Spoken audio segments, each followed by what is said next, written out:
భార్యాభర్తల విషయంలో వాళ్ళే పాపం డిస్టర్బ్లు ఉంటాయి. ఇంకా ఈ మధ్యలో మీడియా ఛానళ్ళ ముందు వచ్చి దాని సంసారమే దానికి చక్కగా ఉండదు, మళ్ళీ అందరికీ నలుగురికి నీతి చెప్తా అని చెప్పొచ్చు. ఎందుకు? సామాజిక విలువలతో ఉంటేనే, సామాజిక బాధ్యత ఉంటేనే నువ్వు భార్యాభర్తల విషయంలో కౌన్సిలింగ్ చేసే హక్కు ఉంటుంది.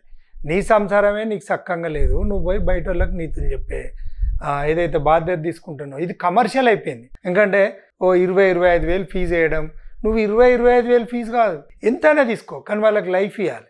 అందుకని మీరు ఇట్లాంటివి అట్లాంటివి ఇట్లా వీళ్ళని ఏదో కౌన్సిలింగ్ ఇస్తా అని పాపం నిజంగానే, ఎందుకంటే మనం బాధలు ఉన్నప్పుడు రౌతుని చూస్తా కూడా దేవుడే అనిపిస్తుంది.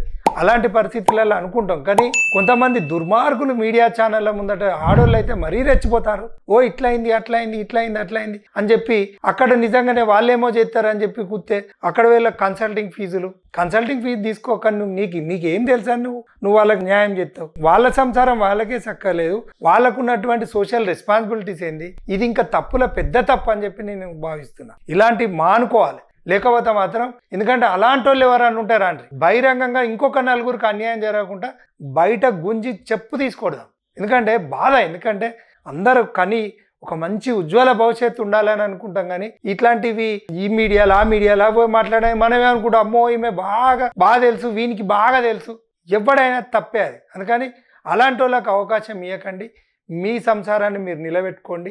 వాళ్ళ బ్యాక్గ్రౌండ్ ఏంది, అసలు వాళ్ళు ఏం చేస్తారు, ఏం చేయగలుగుతారు, వాళ్ళకు ఉన్నటువంటి వ్యవస్థ ఏంది అనేది కౌన్సిలింగ్ తీసుకునే ముందు వాళ్ళ పిచ్చిని మీ మీద రుద్దుతారు, ఇంకా పిచ్చోళ్ళు అవుతారు. సమస్యలు ఉన్నారు రాబాయి అంటే ఇంకా సమస్య అవుతారు. కాబట్టి అలాంటి వాళ్ళ జోలికి పోకండి, మిమ్మల్ని మీరు కాపాడుకోండి. ఎందుకంటే ఈ సంసారం రోడ్డు మీద పడంగానే ఎవడు చూడు కమర్షియల్. ఈ కమర్షియల్ బడి సంకనాకి పోకుండా ఉన్నదాన్ని ఇదంతా ఈ చుట్టూ జరిగే దరిద్రాల బదులు మిమ్మల్ని మీరు అర్థం చేసుకుంటే ఏ గొడవ ఉండదు. Thank you. భార్య సంత ఆస్తిలో భర్తకు వాటా ఉంటుందా అనే అంశం పైన మనం మాట్లాడుకుంటున్నాం. ఎందుకంటే పూర్తిగా భార్య ఆమె సొంతంగా ఆమె సంపాదించుకుంటే, ఆమె సెల్ఫ్ అక్వైర్డ్ ప్రాపర్టీ అంటాం దీన్ని. సెల్ఫ్ అక్వైర్డ్ ప్రాపర్టీ కనుక ఆమె సంపాదించుకున్న ఆస్తిలో ఆమె ఇష్టం ఉన్నోళ్ళకి ఇచ్చుకోవచ్చు, భర్తకే చెందాలని లేదు, పిల్లలకు కూడా చెందాల్సిన అవసరం లేదు. ఆమె ఎవరికైనా దారిన పోయేటోని కూడా రిజిస్ట్రేషన్ చేయవచ్చు, అమ్ముకోవచ్చు, కుదవబెట్టుకోవచ్చు, ఇంకేమైనా వేసుకోవచ్చు. ఆమె సొంతంగా సంపాదించుకుంది, ఆమెకే చెందుతుంది. ఒకవేళ ఆమె పుట్టింటి నుండి వచ్చిన ఆస్తి కనుక వాళ్ళ పిల్లలకు చెందుతుంది, ఆ పిల్లలకు చెందుతుంది. ఒకవేళ పిల్లలకు భర్తకు ఒకవేళ ఈమె ఒకవేళ ఏమన్నా అనివార్య కారణాల వల్ల ఈమెకి ఏమన్నా అయితే, ఓల్డ్ ఏజ్ భర్త అయితే కూడా పిల్లలు వాళ్ళందరూ కూడా వాళ్ళు ఈక్వల్ షేర్గా తీసుకోవచ్చు.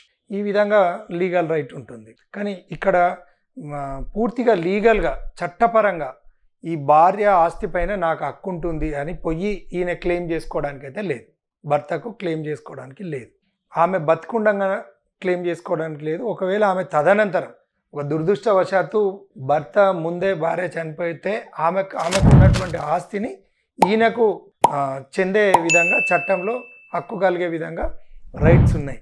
అంటే పిల్లలతో పాటుగా ఈయనకు కూడా హక్కు కలుగుతుంది.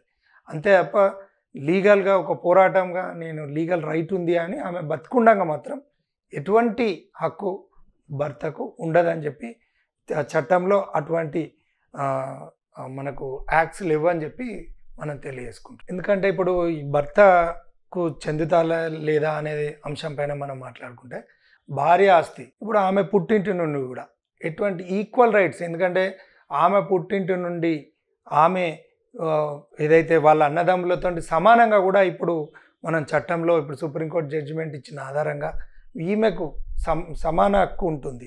ఎందుకంటే వాళ్ళ పుట్టింటి నుండి వచ్చే పంపకంలో, ఆస్తి పంపకంలో ఆడమెకు కూడా సమాన హక్కు ఉంటుంది. ఆ హక్కు ద్వారా వచ్చిన ఆస్తి పైన భర్తకు ఎలాంటి హక్కు ఉండదు. కానీ ఈమె తదనంతరం ఒకవేళ చనిపోతే కనుకనే ఈయనకు వాళ్ళ పిల్లలతో పాటు ఈయనకు కూడా కొంత హక్కు వచ్చే అవకాశం ఉంది. అంతేగాని ఆమె బతుకుండగా ఆమె సొంతంగా సెల్ఫ్ అక్వైర్డ్ ప్రాపర్టీ కానీ, ఆమె పుట్టింటి నుండి వచ్చిన ఆస్తి పైన కానీ, తర్వాత వాళ్ళ తాతల తండ్రి నుండి వచ్చినటువంటి ఆస్తి పైన కానీ నేరుగా భర్తకు చట్టపరమైన హక్కు మాత్రం ఎట్టి పరిస్థితిలో ఉండదు అని చెప్పి మేము తెలియజేసుకుంటాం.